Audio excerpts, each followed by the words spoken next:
My worst case scenario for crypto in 2026 isn't Bitcoin crashing to zero or some black swan wiping everything out. It's Bitcoin quietly bleeding from 140,000 down to 60,000 while nothing technically breaks. And that's exactly why most people would get it wrong.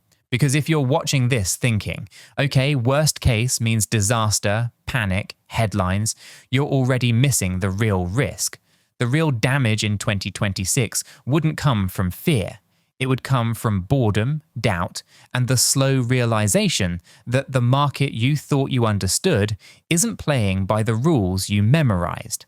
And if you don't see that coming, you don't just lose money. You lose conviction at the worst possible moment. Let me explain why this version of a bear case is so uncomfortable, why it's actually more realistic than a crash, and why a 60,000 Bitcoin in 2026 wouldn't mean crypto failed. It would mean crypto grew up. Here's where this really starts. For most of Bitcoin's life, the story was simple. Every 4 years, the halving happens. Price runs, everyone celebrates. Then the hangover hits. Big drawdown, new cycle, repeat. That pattern trained an entire generation of investors. You wait for the halving, you wait for the blow off top, you wait for the crash. Then you buy again when everyone is crying. It worked until it didn't feel so clean anymore. Because this cycle was different in one critical way. The crash never really came. Not the way people expected. We didn't see 80% drawdowns across the board. We saw higher lows, faster recoveries, institutions stepping in where retail used to capitulate. And so people started asking a dangerous question. What if the 4-year cycle is dead? And that question is exactly why 2026 is so tricky. The worst case isn't that the cycle returns with violence. The worst case is that it returns quietly. Imagine this. Bitcoin tops somewhere between 120,000 and 130,000. No euphoria, no blow-off mania, just exhaustion. Then, instead of collapsing, it drifts. Months go by. Volatility fades, rallies fail, dips don't bounce the way you expect. Suddenly, 100,000 breaks. No panic, just disappointment. Then 90,000. Then 80,000. By the time Bitcoin tags the 60,000 to 65,000 zone, there's no screaming on social media. There's just silence. That's the part people underestimate. Markets don't destroy the most capital during crashes. They destroy it during long periods where nothing happens and everyone second guesses themselves. And structurally, that 60,000 zone makes uncomfortable sense. It's the previous cycle's all-time high. It's where long-term holders first felt validated last time. It's where institutions first took Bitcoin seriously as something more than a trade. Former resistance becomes support. Not because of magic, because memory matters. Here's what makes this even more unsettling. In this scenario, nothing is actually wrong with Bitcoin. Your hash rate is fine. ETFs exist, custody is mature, infrastructure works, adoption doesn't reverse, it just slows. That's what maturation looks like. And maturation is brutal for speculators. Now let's talk about something that really shook people recently. When even historically bullish research desks start talking defensively, it hits different. Because this wasn't some random Twitter account calling for doom. This was an internal outlook suggesting Bitcoin could spend part of 2026 in the 60,000 to 65,000 range. Not as a tail risk, as a base case. That matters, not because the number itself is shocking, but because of what it signals. When institutional players get cautious, they don't dump everything at once. They just stop chasing. They wait. And markets don't rally when the biggest buyers decide patience is the better move. This is how downside happens without drama. Liquidity tightens a little, risk appetite fades a little.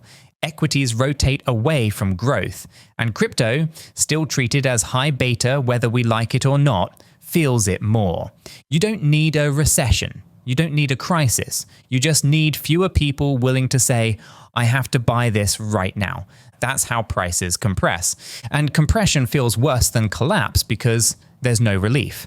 But there's another layer people aren't pricing in enough: politics. Crypto lives and dies on narrative momentum more than most assets want to admit. When there's a visible champion pushing regulation forward, sentiment stays buoyant. When that momentum stalls, even temporarily, optimism fades. Bills don't fail, they just slow down. Timelines stretch, headlines disappear. Progress becomes procedural instead of exciting. Markets hate waiting. So in 2026, you could have a perfect storm of boredom. No crash, no breakthrough, no villain, no savior, just time passing. Now here's where most people jump to the wrong conclusion. They hear all of this and think, okay, so crypto is doomed for years. That's not what this means. In fact, this is where the story flips, because there's a strong argument that the 4-year cycle everyone is afraid of returning was never really about halvings in the first place. It was about liquidity, cheap money, expanding balance sheets, debt cycles, and the last few years completely distorted that rhythm. COVID pulled forward years of stimulus, then tightening came fast. Now we're in a weird middle ground where debt still needs to be serviced, growth can't collapse, and liquidity has to leak back into the system, whether policymakers like it or not. That doesn't scream crash, it screams chop. And chop is where weak conviction gets shaken out. Here's the part most people miss. When Bitcoin becomes oversold without breaking structurally, it tends to surprise people. RSI levels don't tell you everything, but historically, when Bitcoin gets pushed into extreme pessimism without a fundamental failure, it doesn't usually stay there. It just waits for everyone to give up caring. That's the setup. And if you think consensus expectations don't matter, consider this. Right now, a bearish 2026 is almost mainstream. Traditional analysts expect it. Crypto veterans expect it. Retail feels exhausted already. And when everyone agrees on the outcome, markets tend to look for a way to embarrass that agreement. Because consensus creates lazy positioning. If everybody knows 2026 is bearish, people don't wait for proof. They start leaning into it early, they hedge early, they de-risk early, they sell rallies early, and on paper, that sounds smart until you realize what that does to the actual market structure. It pulls future selling pressure into the present, it front-runs the pain. So by the time the supposed bearish year arrives, the market has already spent months acting like it's here, and that's when the trap forms, because if everyone has already positioned for the same outcome, there are fewer new sellers left to push it lower. And that's what people misunderstand about markets. Markets don't just move on the news. That's the part most people misunderstand. They move on positioning versus reality. The headline is almost irrelevant on its own. What matters is who's already acted on it, who's late, and who's trapped on the wrong side when reality doesn't match expectations. Because by the time something feels obvious, it's usually already priced in. If everyone expects a bearish year, they don't wait for confirmation. They prepare early, they de-risk early, they hedge early, they talk themselves into being responsible long before the damage actually shows up on the chart. That changes the entire dynamic. So no, this doesn't mean Bitcoin suddenly launches into some clean vertical rally tomorrow. That's not how markets work. You don't flip a switch from everyone is bearish to instant moon. There's no cinematic reversal scene where sentiment changes overnight. What actually happens is much quieter. What it means is sustained downside becomes harder without a fresh shock that forces a new wave of selling. Because markets need energy to keep moving in one direction. They need pressure. They need someone new to panic. And without a new shock, the market starts running out of fuel. The bears already sold. Or they sold enough to feel safe. The cautious already hedged. They already paid the insurance premium. The weak hands already trimmed positions to ease their nerves. So who's left to sell? That's the question that matters. And the answer is usually no one, unless something genuinely new enters the story. Because the only way you get another leg lower is if something appears that makes even strong hands stop and say, wait, this changes things. Not this is uncomfortable. Not this is boring. But this breaks my thesis.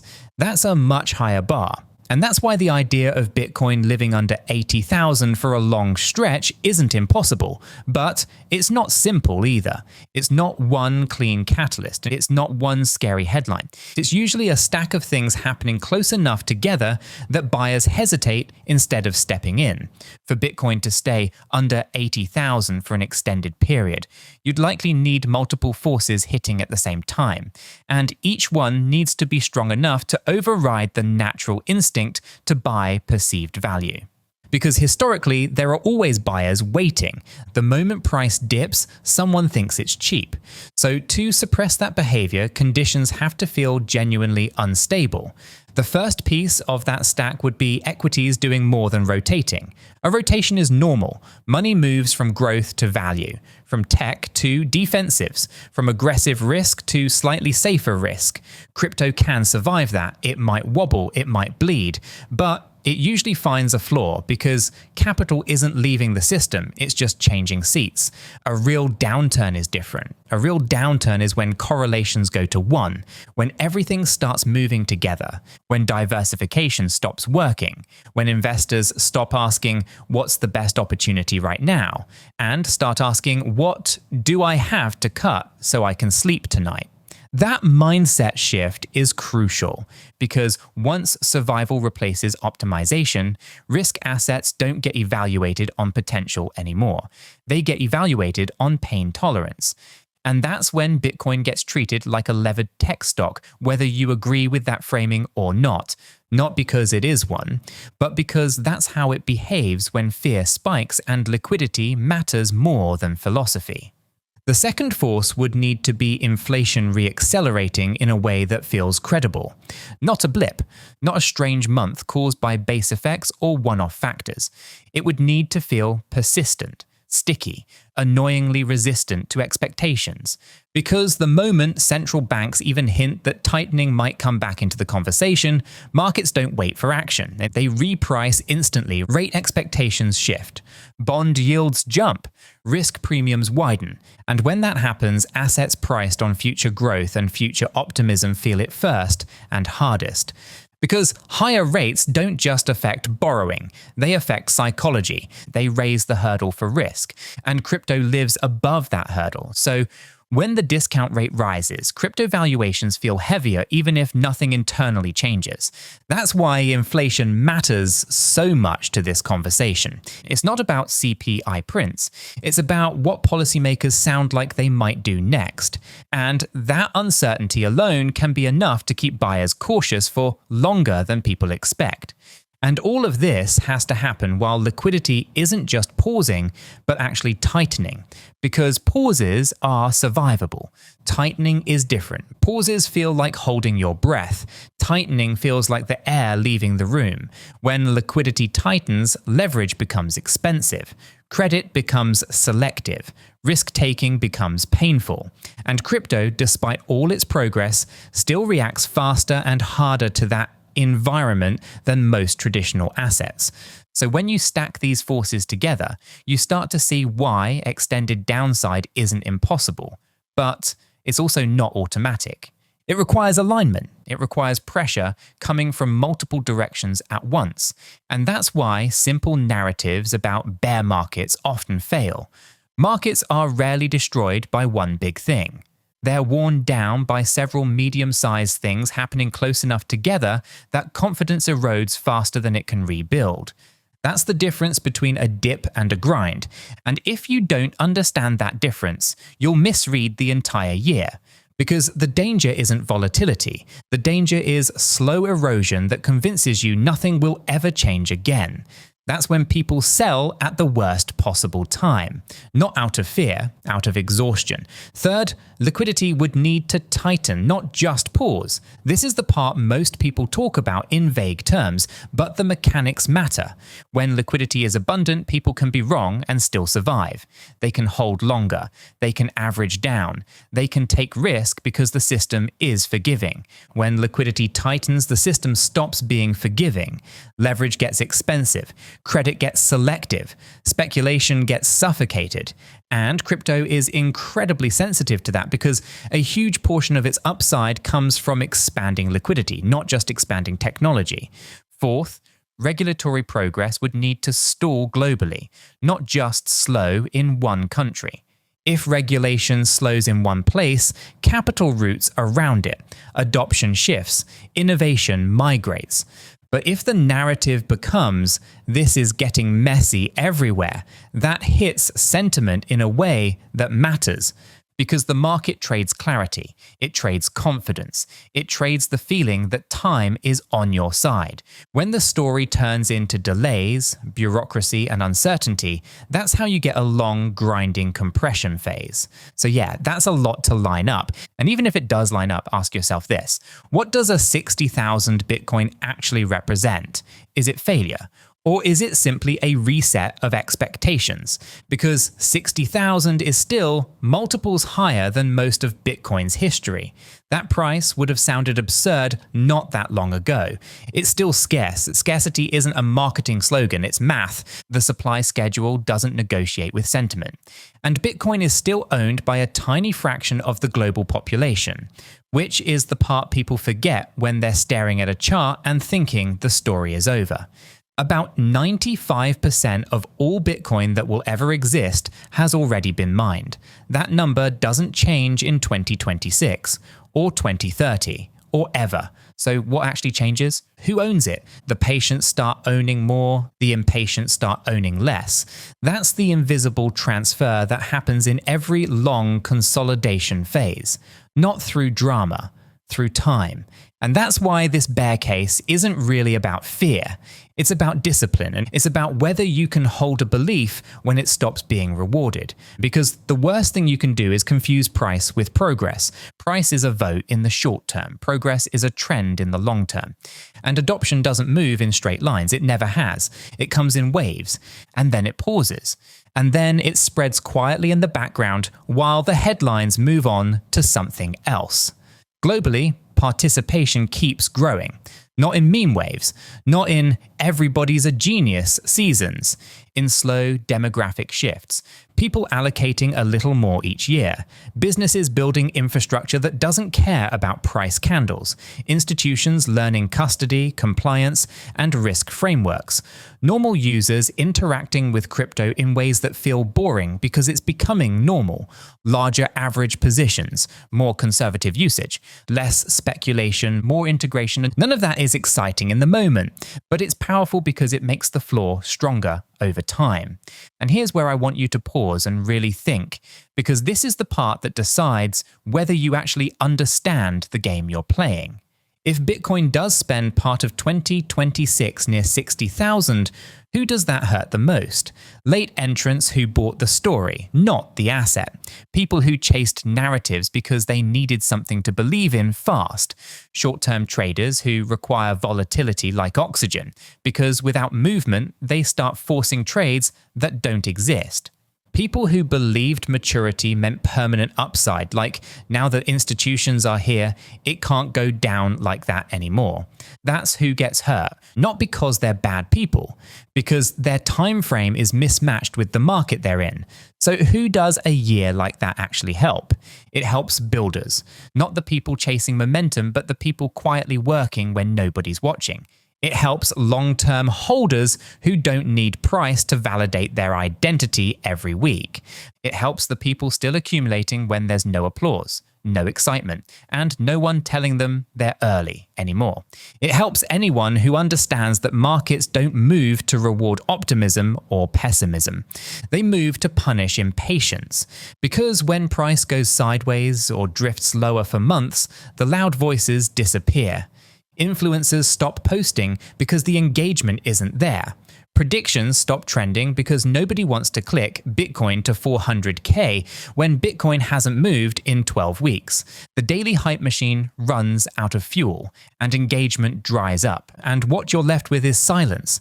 That silence is uncomfortable, but it's also incredibly revealing because it forces you to answer one question without distractions.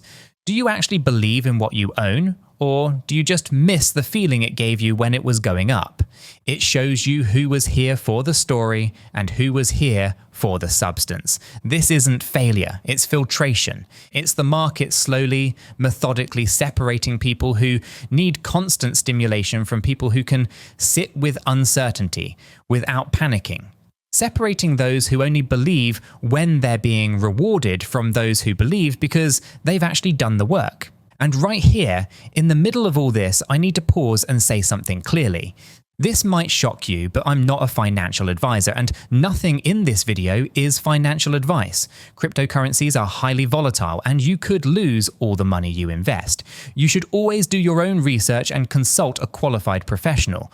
After all, your investments are entirely your responsibility, and you should know that nothing is ever guaranteed when it comes to investing. Neither I, this channel, nor YouTube are liable for any losses, and this video is for entertainment and educational purposes only. Now let's bring this home, because this is where most people misinterpret what actually matters. The real risk in 2026 isn't a lower price. The real risk is misunderstanding what that lower price is telling you. If you automatically assume a dip equals failure, you'll exit right when patience becomes the most valuable asset you have. You won't leave because something broke. You'll leave because nothing happened fast enough. If you assume boredom equals death, you'll miss the quiet rebuilding phases that always come before expansion. The periods where infrastructure improves, regulation matures, and weak hands quietly transfer assets to stronger ones. Those phases never feel important while you're in them. They only feel obvious in hindsight. Markets don't reward excitement. They don't care how confident you sounded at the top or how scared you felt at the bottom. Markets reward endurance, the ability to stay rational when there's no feedback loop telling you you're right.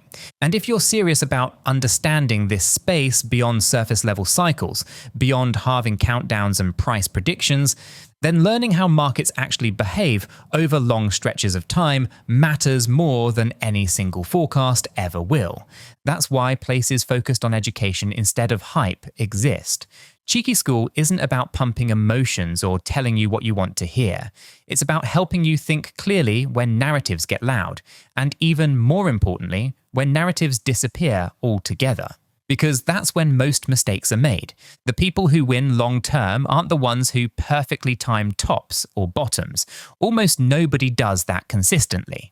They're the ones who don't lose themselves in between. They don't tie their self-worth to price action. They don't need constant confirmation that they're smart or early or right. They stay grounded when others drift.